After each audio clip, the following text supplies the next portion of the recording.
sorry, Paul's just started recording. And we give thanks to our elders, past, present and emerging. So Lynn is joining us today. It's probably about a 30-minute presentation she has for us, but then of course there's questions that we will be placing to her as we go through, and anything that you do have, again, if you just joined us, please put that in the chat. So I might hand over to you now, Lynn, to start rolling through. Great. Okay, thanks Raylene, and thanks Paul for the opportunity to be here today, and I too would like to pay my respects to elders past, present and emerging. So today my main focus is on the rent changes, which is the rent increase changes as well as minimum housing standards, but I will just do a very brief recap as well on what the 21 and 22 changes were with the tenancy laws. Again, not really focusing too much on that side of it, but more about what's about to happen for the rent increases as well as the minimum housing standards. So just to go back a little bit with some history on how we got here. So the rental reforms have been part on the Queensland Government agenda since way before 2018, and it kickstarted a consultation in 2018-19, and that was the Open Doors to Renting Reform consultation. Now, the government received over 170,000 responses from tenants, owners and agents during that consultation stage. So that then came about with the Housing Legislation Amendment Act 2021. It was passed, and it was actually done in a staged approach. So the first stage was the domestic and family violence provisions. So that came in October 2021. The next stage was last year with the quite significant changes, and that was around the framework for negotiating renting with a PET, as well as the ending of a tenancy and other amendments, which also included repair orders, which also do actually help support minimum housing standards. So I'll actually go through a little bit on that shortly. And then we had the last stage of stage 1, which is the minimum housing standards, and that starts from 1 September this year for new tenancies, and I'll go through a little bit more in detail for that. But one of the other parts that you probably are aware to, a recent announcement was in relation to stage 2 of the rental reforms. So the government had produced an options paper and was seeking feedback from the rental sector. You may have participated in a survey or written your own submission. There was 5 key legislative reform priorities. And that was the installing of modifications, making personalisation changes. Now, that's probably nothing new because that was actually part of the consultation back in 2018-19, but it wasn't included in stage 1. The other 3 areas is balancing privacy and access, improving the rental bond process, and fairer fees and charges. Now, it's consultation stage. The consultation closed on the 29th of May. So it's back with Department of Housing now to go through all the feedback that they've received. So again, consultation stage at this point in time, nothing has changed in relation to these key areas. But once we do know more, we'll obviously be sharing that with the sector. So again, this is stage 2 that was just announced back in April to say that they're looking for consultation. So it's, again, just that process. Nothing has changed in this regard for those items at this point. So oh, sorry, Raylene. Sorry, we don't have any timing then as to what their time frame is to roll those out? We don't know anything at this point in time. As I said, my guess is the government is going to be looking at all the consultation, the surveys and the written submissions that they've received. I suppose we're barely 2 weeks after the closing date on those options paper. But if I just go back a slide here, if you didn't know about this, if you look on that on your slide there on the screen, that qld.gov.au/renting in Queensland. If you put that in your favourites and just keep an eye on that, as things progress through, there'll probably be updates through there as well. But also too, if you didn't see what the options paper or what the government was looking at, you can actually find that on that website. Thanks, But Lynn. yeah, once we know more, we'll let everybody else know as well. So that's for sure. Thanks, Raylene. So I just want to recap just very briefly for the 21-22 changes as I went through before. Your domestic and family violence provisions, the ending tenancy, which was that removal of the without grounds provision, and new reasons to end a tenancy were introduced. Your framework to negotiate renting with a pet, the repair orders, and some other amendments that came through as well. And again, we've got a lot of resources that we produced last year to help the rental sector for everybody to get through and understand those amendments. So just touching briefly on the domestic and family violence provisions, there's quite a few different processes that have to follow and timeframes that apply. And to help particularly property managers understand this, we did produce a fantastic flowchart resource. So if you go to our website and just search the domestic, if you type in domestic and search, you'll find that one of the flowcharts will come up. There's one for property managers and landlords and also one for tenants. This is a really great resource to have in your office, just so that you know that if a tenant does come in and present in this situation where they're looking to end their interest in the tenancy, you then know what processes that you have to follow and the timeframes that you have to look at. The other parts that came through last year were the ending of a tenancy that, as I said before, the without grounds provision was being removed, and the new reasons that you see on your screen here were added. There's also one of the other sections that did come through was section 297B, which was the serious breach, such as like illegal activities. Now, with this particular provision, it's just to be very clear that it didn't get listed as an urgent application. So if it's a legal activity, it is actually a non-urgent application. So you do have to go through dispute resolution before going off to the tribunal.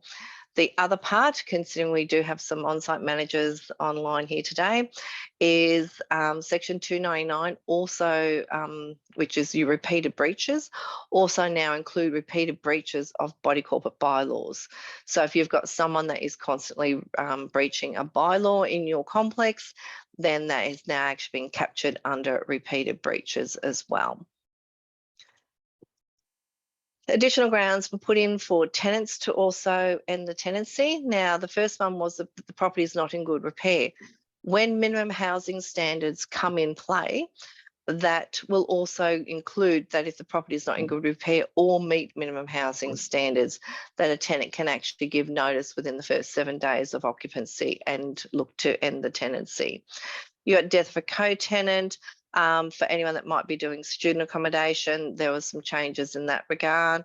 Also too, an owner failing to comply with a repair order, and I'm going to touch on repair orders today because that does actually is another avenue that actually helps support minimum housing standards.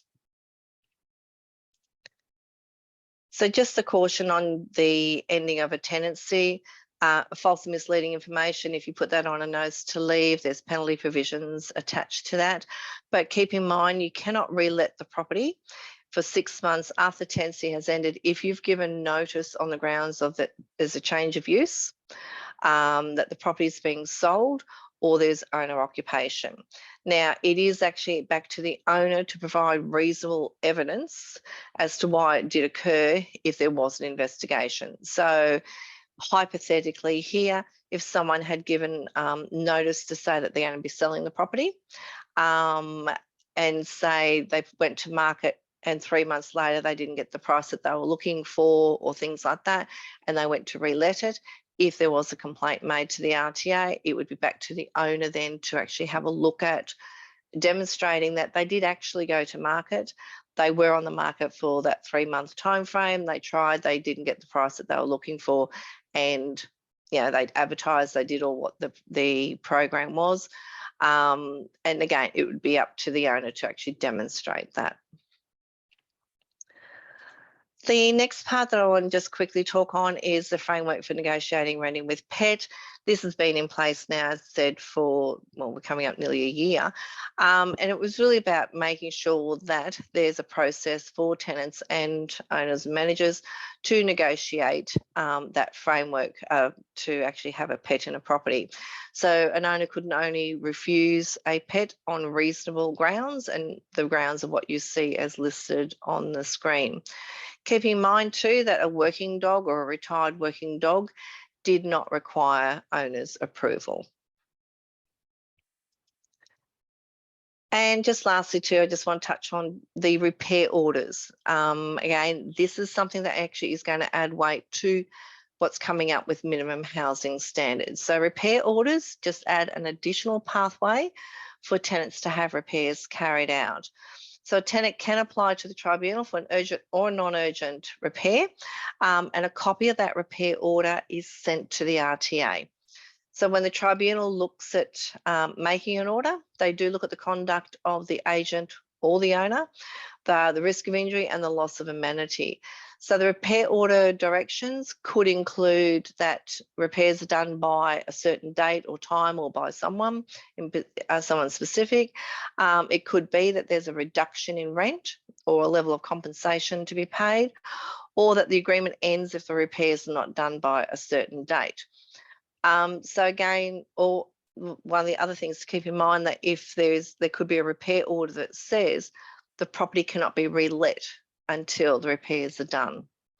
So if you find yourself in a situation where there is a repair order, or for your client, then you can seek more time, particularly if it's like a large repair that there's a shortage of tradespeople or something to do that repair. Then you can seek an extension of time, but you do need to apply to QCAT prior to the expiry date of that repair order. So there are penalty provisions that apply under our tenancy laws for contravening a repair order. Repair orders are attached to the rental property, not the tenancy. So if the repair order has not been complied with, it will still apply even if there's a new tenant, or there's a change of managing agents, or there's a change of ownership if the property has been sold. Okay, this is for outstanding repair orders. If they haven't been complied with, it continues through until they are complied with. The other part too, that as an agent on behalf of your owner, you must disclose repair orders. There's a new section on your tenancy agreements that came in last year to actually complete that. The other quick changes were that the entry condition report timeframe went from 3 days to 7 days for the tenant to return the entry condition report. Cost of emergency repairs was increased from 2 weeks to 4 weeks rent equivalent, and that property managers can authorise emergency repairs on behalf of their landlord client equivalent to that 4 weeks rent. Now that is a different, there's obviously your Office of Fair Trading forms to look at there in relation to that you're compliant. That's not our legislation, that's fair tradings. So again, checking your management agreements and what's required in that place, in that regard. And also too, you must put a nominated repairer on your tenancy agreement. Now you can be your nominated repairer if you're available 24 hours a day, 7 days a week. The purpose of this is to make sure that if there's an emergency repair, usually happening after hours, that they've got someone to contact, and that you can make those arrangements if need be. Okay, was there any quick questions in that regard, Raylene, before I go on to rent increases? I haven't got anything in the chat, and I don't think yet I've got anything. I've got a list of questions, but not around those. Great. I mean, I think, as I said, this has been out there now for a little while. It's just a quick recap on what has actually changed as part of the whole process for the housing legislation amendment. So I'm going to talk now about the rent increase changes. This is coming as of 1 July. So again, for a little bit of background, in April this year, Queensland Parliament passed legislation to limit the rent increase frequency to be once every 12 months. Current legislation is 6 months. So the amendment was part of the Local Government Electoral and Other Legislation Amendment Bill 2022. So what the government looked at was taking action to address the community concerns at the time for, and still are, for the impact of current market conditions and cost of living pressures in the Queensland renting households. So these amendments do bring Queensland into line with other Australian jurisdictions. So that's an important point to note. The changes that came through in April, starting for July, did not limit the rent increase amount. So it does apply to existing and new tenancies from 1 July, and the changes are retrospective, meaning that if you've got an existing lease with an increase coming up and it says it's 6 months, then it won't be lawful. So you're going to have to make sure it will be at least 12 months, not that 6-month time frame. So the 12-month minimum period applies where at least one tenant's right to occupy the property continues, and whether or not there's been a change of owner or manager. So in other words, if you've got one or more tenants continuing in a renewal agreement, then again, it needs to be at least 12 months since the rent was increased or since that rent amount was being paid. So if the property manager changes or the owner changes and sells, but the tenants still remain, again, this 12 months still stays in play. So to get a little bit more understanding on a couple scenarios I've put in here, the first one is showing where there is a renewal coming up. So if you had an agreement that started in February and you knew that you were having a renewal agreement that was scheduled to be in August, the tenants are continuing, no one's moving in or out, then the rent increase is not effective because this is after 1 July. You cannot increase the rent until February next year. So any of the renewals that you might have entered into early that have an increase after 1 July, you're going to probably have to look at redoing those agreements. The other example I put up here is if you've got like a 12-month agreement, say started in April, it has a special term with a rent increase that was due in October. So again, 12 months, and again, you're thinking of the 6-month increase that's in play at the moment. This increase is not going to be effective. So you cannot go and look at increasing the rent until April next year.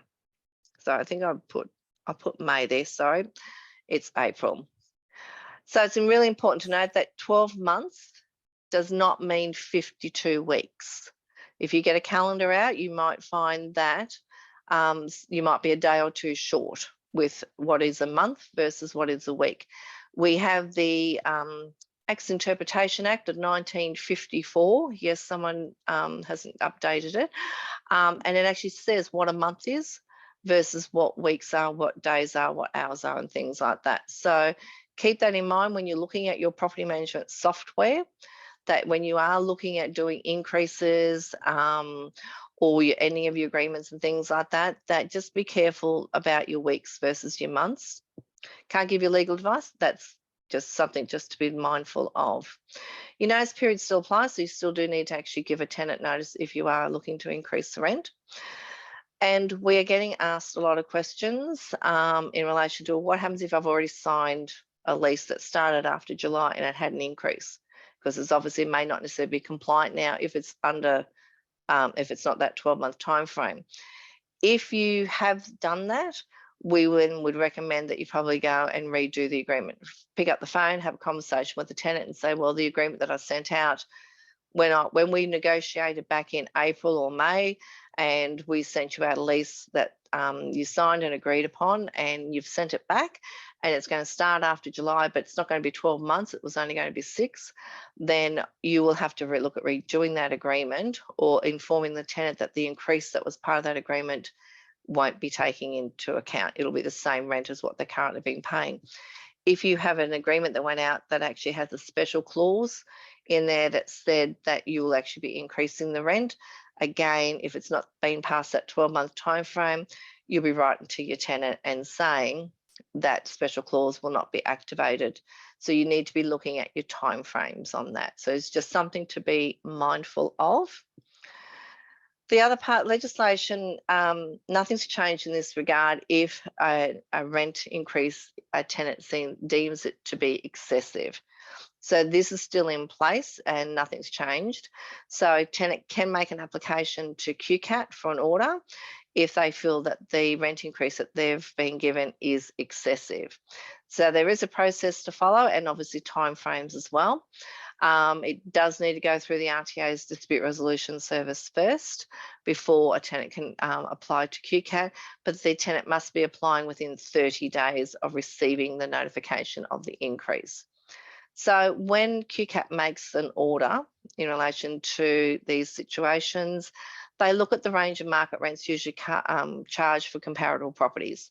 That's a big part. They look at the proposed increase compared to the current rent, state of repair, the term of the tenancy, the period since the last increase, and anything else that the tribunal may consider relevant. So just as a further update to these changes, last week, the Minister for Housing did convene a roundtable meeting with key stakeholders from the housing sector to discuss the latest housing conditions and issues. And you probably may have seen a lot of that, what's going on in the news. We are not aware of any further changes at this point in time. And obviously, any outcomes that we would obviously be letting the sector know in due course if we are, or when we are aware of anything. So I just wanted to flag that because we know that this is in the media a little bit out there. So Raylene, over to you. Did you have any other questions in this regard? I do, just on that, and I'll just stay on that QCAT one. So in real life, if the tenant gets their lease renewal 2 months out and they're not happy with it, they apply within 30 days to QCAT. Is it realistic that we're going to have a decision within the time frame of them having to re-sign that before there's a notice to leave issued on them? Or they So to have a look at this in a couple different parts here. There is another part of our legislation that does talk about, when you talk about like a renewal agreement as such, there is another part that we have in our legislation about significant changes between agreements.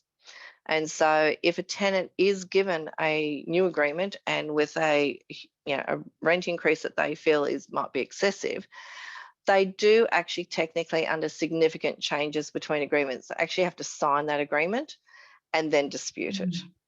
So technically they are agreeing to actually have to pay that rent, but it still doesn't stop them from following the process and actually going through. And yes, obviously with timeframes with QCAT, depending on your location, you may not necessarily be getting the outcome by the time that agreement comes into place. I totally understand that. But that is the actual process. We've got a lot more information on our website on that process as well, but it's just something to flag. We know that some owners are taking advantage, obviously, with the market conditions of what it is.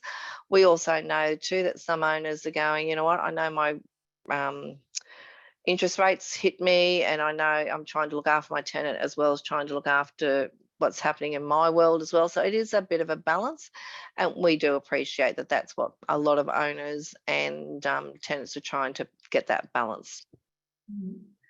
So in a break lease scenario then, when we've got 6 months remaining on a tenancy and we're going to significantly increase the rent, so if we're going from 500 a week to 600 a week, and that if that is on market rent, and so we've now, the tenant's broken lease, we've re-advertised it at 600. For the remaining 6 months of this tenancy, can we then increase, when can we, oh, wait a minute, how do I put this? Do we have to go at 500? Can we re-advertise at 600?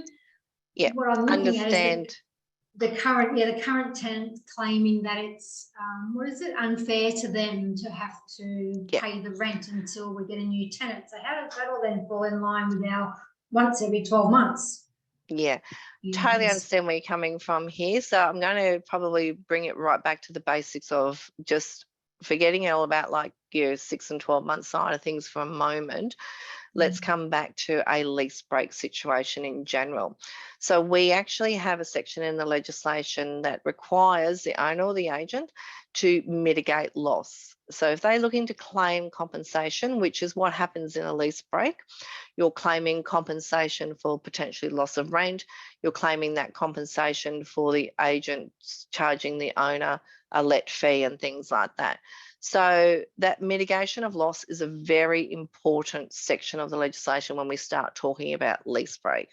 So if all tenants are leaving, so this is the situation I'm looking at, not that, remember with the new laws, with the 12 months, at least, you know, if one tenant is still remaining, then obviously, you know, your 12 months still stay in place. But if everyone's vacating, everyone come along and gave you notice, Raylene, to say, look, in 3 weeks' time, I've got to go. And you then advertise and you do your best to find a replacement tenant. Now, if you increase that rent, that's fine, but you'd want to be making sure that your increase wasn't detrimental to being able to find a replacement tenant in a reasonable time frame. So you can increase the rent because you're getting all new tenants. But again, it comes down to that if you have increased that significantly and you haven't been able to find a replacement tenant and you're continually charging the outgoing tenant for that loss of rent, and they could then say, well, because you put it up so high, you're actually disadvantaging us and all the rest of it. So then they could actually challenge that, and then that's that mitigation of loss. So again, it's a case-by-case situation, and really looking at making sure that if you are increasing the rent, you'll be doing it when you're starting that tenancy, because once you do start that tenancy, you won't be able to increase it under 12 months. For that's that new tenant starting and they're paying $500 a week or $600 a week, you wouldn't be able to increase it under that 12-month time frame. So hopefully that answers that question. But it's we do have frequently asked questions on our website under the rent increase side of it, and I think it's a good one to probably ask. We do have lease break information on our website as well, but maybe that's something we need to actually make sure it's very clear for people to understand that, yes, while you can increase rent for a new tenancy, which in this situation with the lease break, again, that mitigation of loss is very important. So is there a scale of minimum or maximum amounts we can increase rents by? Look, nothing is in the legislation about that, and I know that there is talk about capping rents and everything like that, but at this stage, we haven't heard anything further in that regard. So there's not. And when the changes came through, that was discussed in for April, they're starting in July. At this stage, nothing had changed. But the RTA does have a really good resource on our website. It's called Median Rents. So we publish updated median rent data every quarter on our website. So if you were hypothetically in Brisbane South somewhere and you were looking at, I manage 2 or 3 bedroom townhouses in a particular postcode, you could go on our website and it can actually show you what the median rent in that particular area is for that type of property.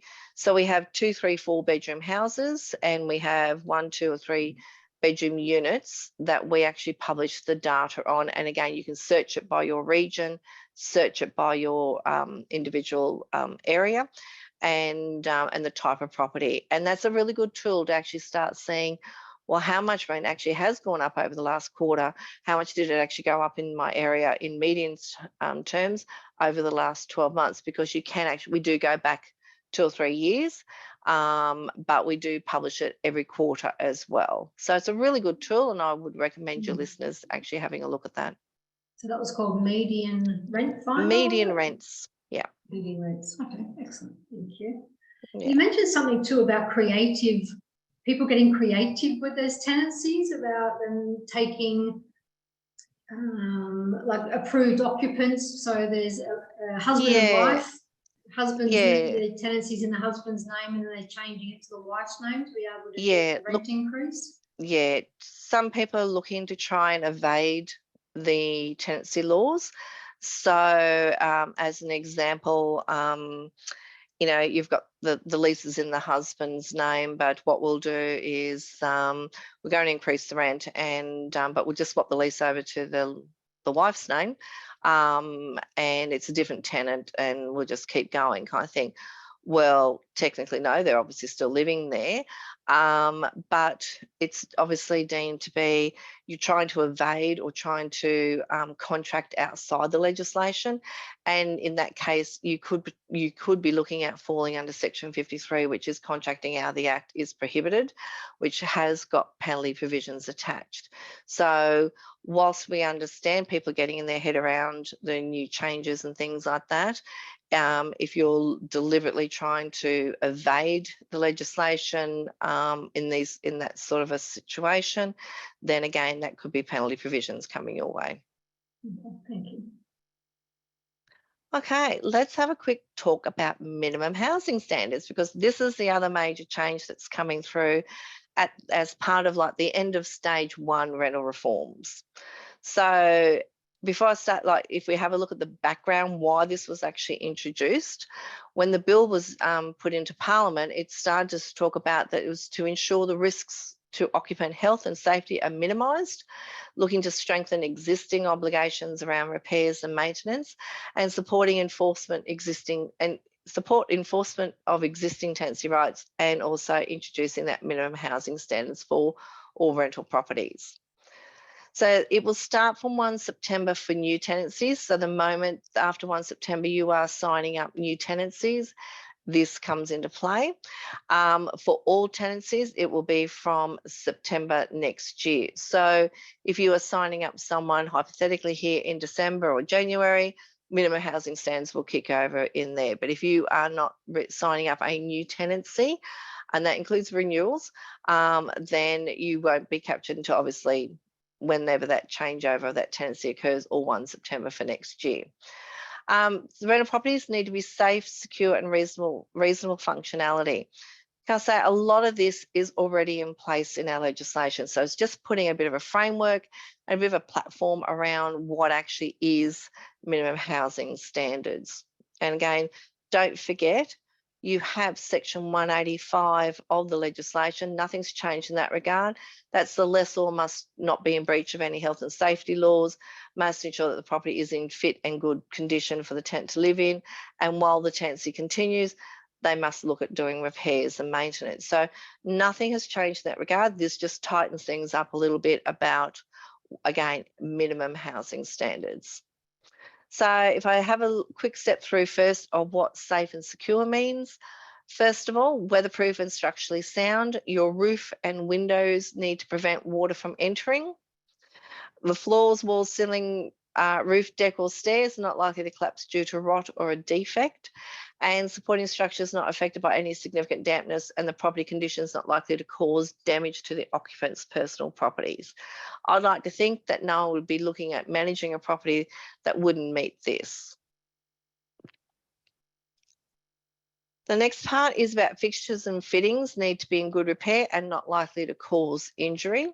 So this includes any electrical appliances that are in a property. So in case you happen to have something that might be furnished or semi-furnished, or maybe include items like a dishwasher, so this is going to be included.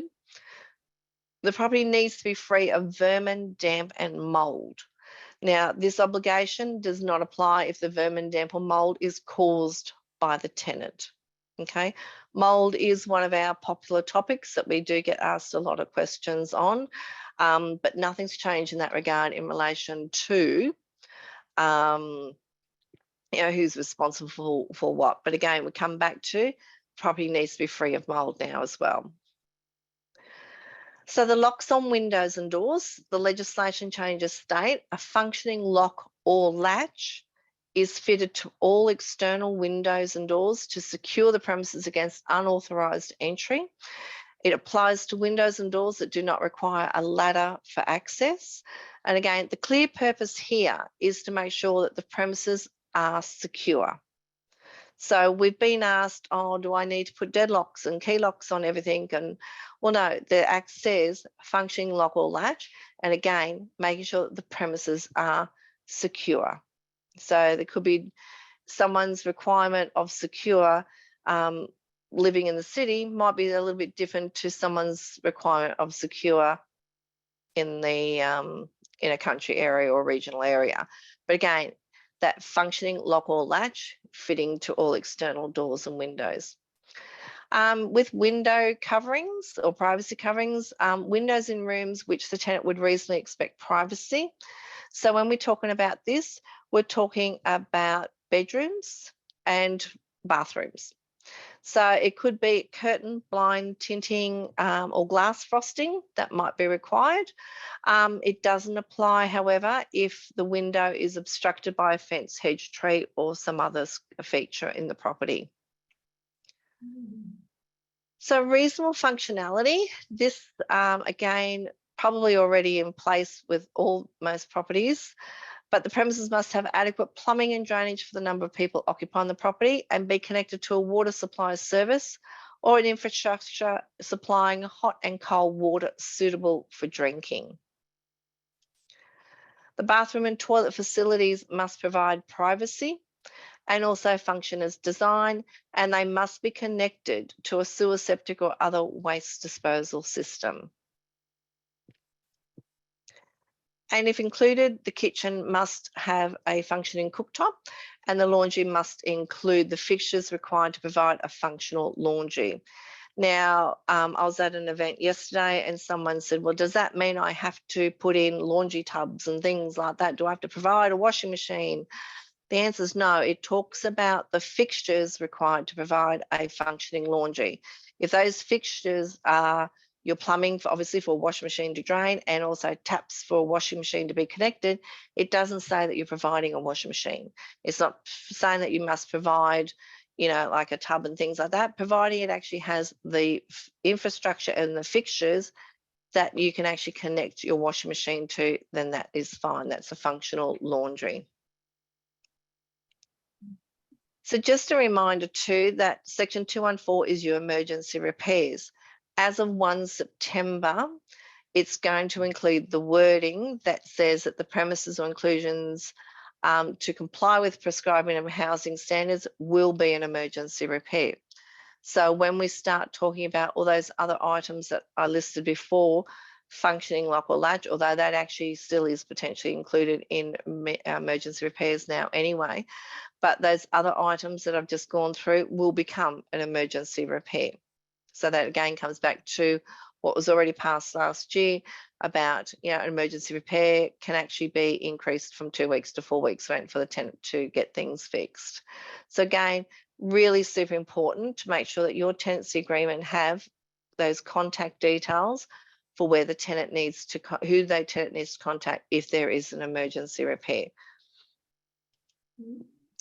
So where to next for the RTA side of things for resources and information? So we will have all our forms and publications will be updated, obviously to include the changes from 1 July.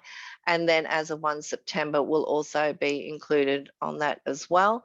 We do have various information fact sheets and as I said, frequently asked questions. We have 2 specific pages on our website. If you go to our main page, you can click on one that says rental law changes, one about the rent increase changes that actually have questions that you can read through. And also too, we have one on minimum housing standards. There is going to be a few more resources released over the coming weeks, and we welcome you to just keep an eye on our website for that information, just to make sure that you are fully informed. We are also undertaking an awareness campaign through various communication media channels. So you may hear something on a radio or see something in social media as well. And we are working collaboratively too with our key stakeholders just to make sure that everybody is aware of these changes. So do keep that in mind. As I said, the minimum housing standards, we've known about this since 2021. So when the changes came in, that we knew that this was coming, and it's right upon us now. I think it's, what did I work out? I think it was like 79 days until the 1st of September. So it is there. So it's just a case of just checking your managements and having a chat to your owners, making sure that everything's right to go. So over to you, Raylene, for questions. Yeah, I've got a few questions here just on minimum housing standards. Mhm. With those window locks, it doesn't actually have to be a lock, it can just be a latch. Yeah, Eh, so that's a good question. And the legislation does say a functioning lock or latch. So it's not talking about going out and putting key locks on all windows. It didn't talk about security screens. It didn't talk about, you know, the dowel stick that some people put in their window tracks to add that extra security. Hey, I used to do it too. It didn't talk about those things. Now, some owners may actually provide security screens or crim safe or something like that, and that's great. And that might be that additional making sure that the property is secure, but you'd want to make sure that you still have your functioning lock or latch on that window. Still has to have a latch if it's got a security screen. Yeah. So it just because you have that security screen on, it doesn't mean that you don't have, if you had a broken latch that you don't have to fix it because I've got a security screen. The answer is no, because the legislation clearly states functioning lock or latch. So you'd want to be making sure that that still does work. Yeah. And I have a question here as in suitable drinking water, and this might be more so for our properties out Samford Way, etc., that are on tank water. But the question from one of our participants is, can tenants require a test for drinking water standard? Is that something that comes under any minimum housing? Look, now with minimum housing standards, because it does state that, you know, suitable for drinking, you would like to think probably that for maybe your tank water and things like that, that there might need to be like a filtration system or something like that added to make sure that those tanks are compliant. In relation to the tenant requiring you to provide a certificate to say that it's suitable and things like that, that wasn't actually addressed in the legislation changes. However, if there is any doubt, or like the last thing you would want would be someone being sick or not understanding how to live on a property with tank water. So it's really a case of being very clear in those particular situations.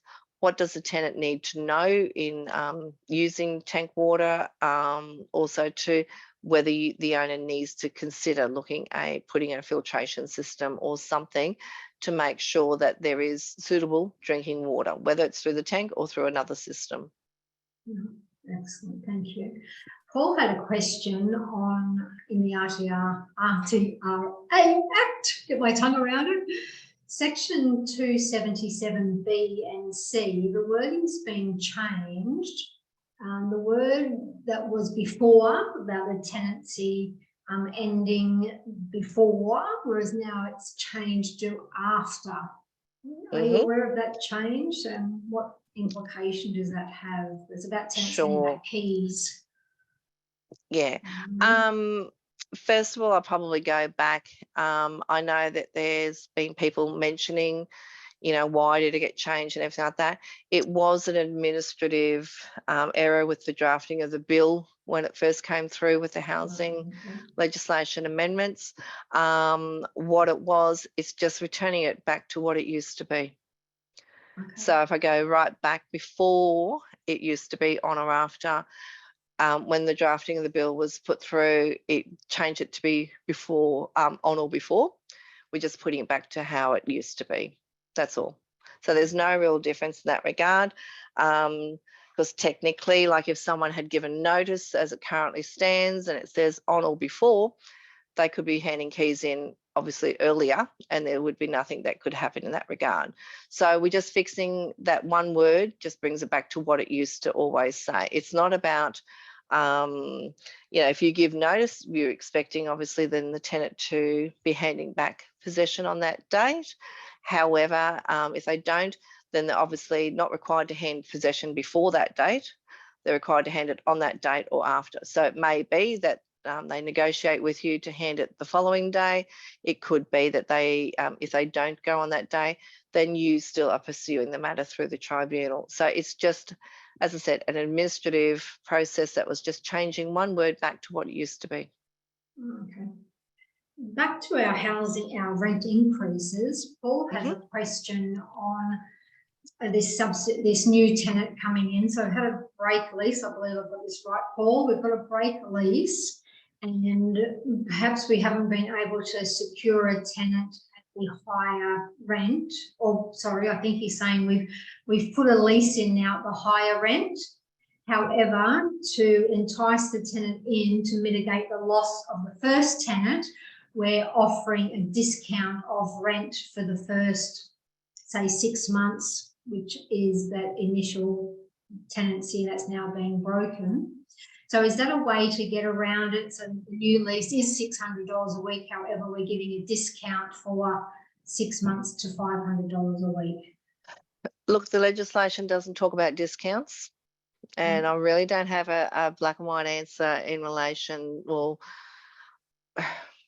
I'll probably, like, what you're wanting to try and avoid is any misrepresentation or confusion to the tenant by actually bringing in something that says a discount and things like that.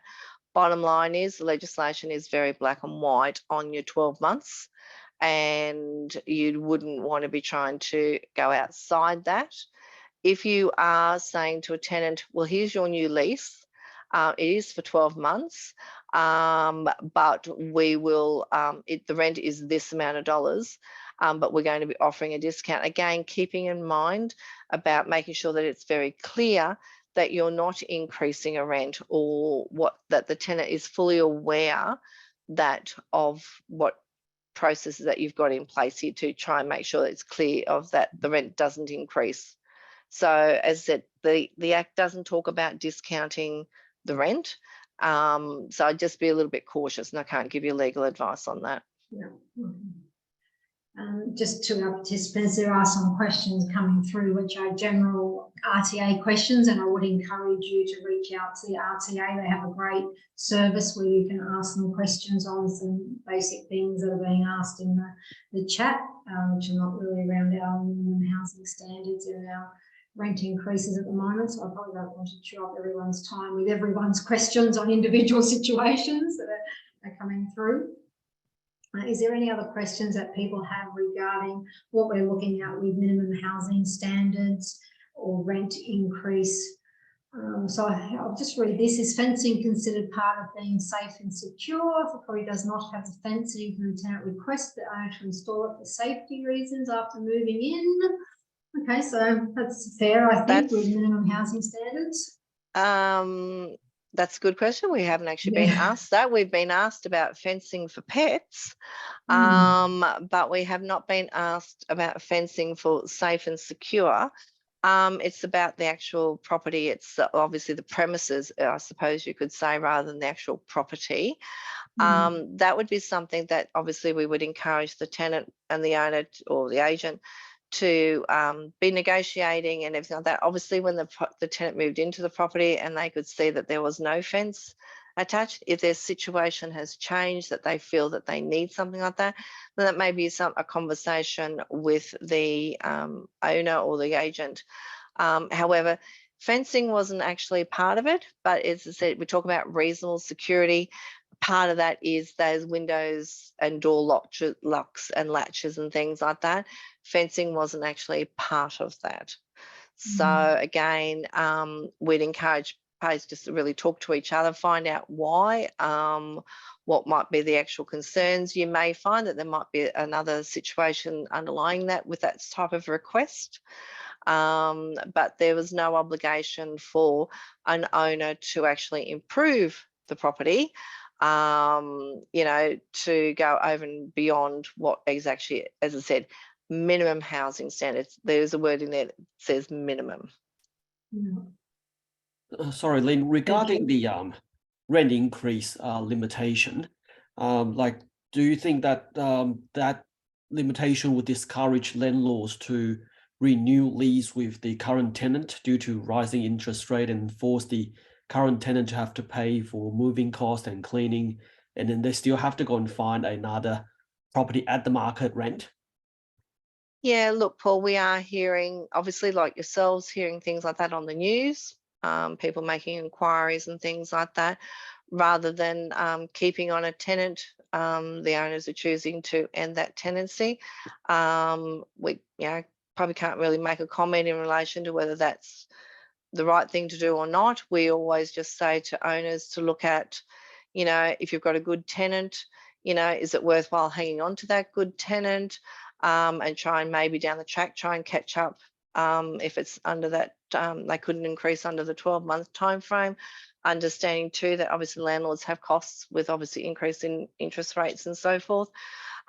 Two, also agents are going to be charging their landlord clients, you know, if there's a, you know, potential loss of rent in between reletting the property, advertising costs, reletting costs. So that might also come into equation when they're negotiating and talking to their landlord client.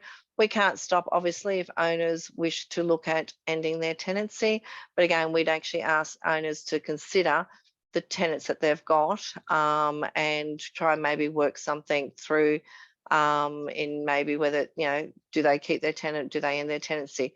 Again, it's a case-by-case situation. We'd like to think most owners are reasonable to go, look, we're going to probably keep a good tenant and maybe try and wear the cost for a little bit until we can actually increase the rent. Something I want to ask as well, I don't know if it's covered in minimum housing standards or repair orders, water tanks. We were given, you know, everyone had to put a water tank in, everyone had to build a house, and the government threw out that legislation. However, now I'm finding with a lot of properties, we're getting to the stage where the pumps are wearing out, they're breaking down. You know, it's a $600-700 exercise to replace the pump. Whereas some landlords are just choosing to bypass the tank and use mains water. Yeah, and look, to be honest, Raylene, it's not a probably not that popular sort of topic, I don't think, coming through our call centre as such. But if the owner is providing a water tank and providing the pump and it's part of the tenancy, it's going to probably fall down to your normal maintenance, repairs, or that if they're removing that and the tenant is using that tank, you know, hypothetically just to be watering the garden so that they keep their water bills down or something like that, then that's going to be up for the owner and the tenant to negotiate. Because if you're taking away something that was part of their tenancy, then they might be looking at being a rent reduction. Yeah, because they're saying, well, no, I wasn't paying for this water beforehand. No, I do have to pay. You're putting it on the money again. Yeah.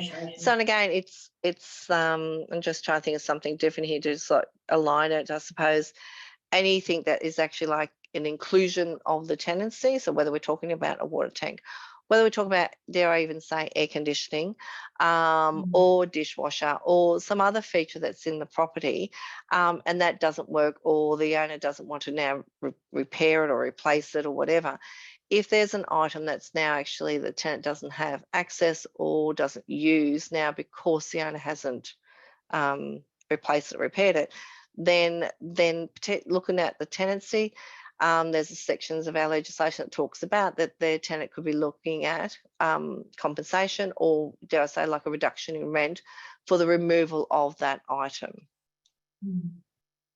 Now, but again, really good communication between both. I'll just sort of like put a plug out there for self-resolution, because most issues that come up in a tenancy can be resolved by parties talking to each other, and we really do encourage it.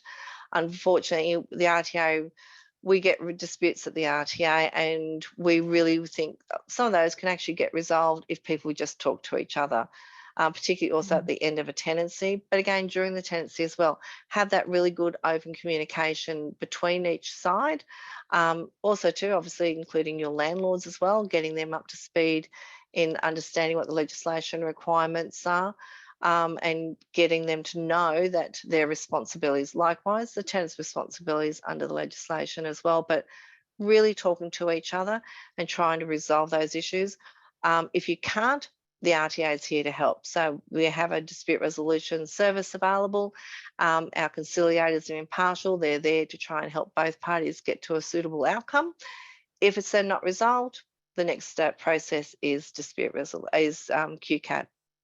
Thank you. And I think RTA said their website is a wonderful resource. If you're looking at doing a newsletter out to your landlords, jump onto the RTA website. There's lots of fact sheets there and plain English of how the changes. And if are you've going to got impact new them. staff coming on board, I know you guys obviously are doing training and stuff like that, but if you've got someone that's just not still quite sure, we've got all our past webinars that's still also available on our website as another resource. They don't go for long periods of time, but they're just short, sharp to get a feel for the legislation and understanding what the processes are. So all last year with the changes from last year, there's individual ones for those, but even right, just starting off on the right foot. What are the key forms that you need to start off on a tenancy to get that right and just be refreshed about what you need to do? All those resources, podcasts, if you're a fan for podcasts, you can listen to your podcast as you're driving to your next inspection. That's all available on our website as well. Excellent, thank you. And those podcasts are great. When I do my Logan run, when I go down to teach Rego once a month, I'm often listening to an RTA podcast. So it is a great way to spend your time in the car. So I'll just ask if there's any more questions relevant to our minimum housing standards or rent increases. And Paul or Deb, if you have anything you want to ask or add. How willing to renew the higher rent in disadvantage? I'm just trying to read Elsa's question here. So the change on rent increase will put those tenants who are willing to renew their lease at a higher rent in 12 months in disadvantage. I mean, although they would like to renew, but agents are not allowed to do so. I don't quite understand. Yeah, Elsa, inside. I do understand where she's coming from. That comes down to where owners, you know, if they're not looking to wait that 12-month time frame or further 6 months from when the rent might have been due to go up, are looking to look at ending their tenancy. And as I said, we're hearing those sort of situations through our call centre, and obviously too the government's listening to that. That's on the news and things like that. But again, it's, you know, I can't make a comment whether it's right or wrong for the individual situations or what people are doing. As I said, I like to think that, you know, if it's a good tenant, if someone has a really good tenant, it's worthwhile looking after. And, you know, like I've been a property manager. I did that before I joined the RTA, did it for over 20 years. So I understand the value of a very good tenant in trying to keep a good tenant rather than not. It is. It's a certainly a benefit, I think, to have a good tenant rather than an extra $20 a week. You know, if you can go up 80, you can go up 80, or instead of 100, it's worthwhile to keep that tenant in place. Yeah. For us as property managers to be able to manage them and be able to not have that. You know, it's going to cost them what $20, $30 over the next lot of tenancy to change tenants anyway. By the time they do their advertising and downtime, etc., it really is. Needs to be done. And you know, and as I said, like if you're not sure of anything, by all means, please reach out to our friendly staff in our call centre, give them a call, run the situational scenario past them, and they can help you as well. Can't give you legal advice, obviously, but we can actually advise you in relation to what legislation talks about. And I have seen Lynn's copy of the legislation. She has a copy of the Act, which when printed out, it's about this thick and just tabbed everywhere. There it is. And all highlighted and tabbed, so they are well across the legislation and can certainly give you, you know, the legislation or an interpretation or the wording of the legislation for you to interpret. They're certainly very knowledgeable on that, I think. That question. Thank you, Paul, taking care of that. I think that's all for us. We have had, if you haven't yet, participants jumped into the online poll. There is a poll as to whether you're on site or general tenancy. If you could just fill that in for me. It looks like most people have filled it out. If anyone hasn't, you can just let me know. We've got about 60% on site and 40% in general agencies. So that's interesting to see where most of the questions are coming from, that on site area of the industry, Lynn. Good to know. Great. That's all that we have for today. Look at that, 1 minute to 2. How good are we on our time? Well done. Give everyone back a minute in their day. That's right. Get everyone back to work. Thank you for your time and for joining in. As always, PRET, we're here to support you and, you know, bring in specialists in the industry. when we can to answer your questions. And again, we'll direct you back to the RTA or to one of your trainers if you have any questions. Thank you, Lynn, again for your time, and you are a wealth of knowledge. It's wonderful to have you at our fingertips, and maybe we might do again maybe September, October when these next lot come in, do you think, or in the next round, stage 2? We might talk. More than happy to work with you, Raylene, no problem at all. That'd be lovely. Thank you. Anything, Paul, that you want to add? No, thank you, Lynn. You're welcome, Paul. Yeah. Thank you. Thanks, guys. We'll let you all go, and we'll either see you in class or when we come out to do a visit. Thank you. Oh,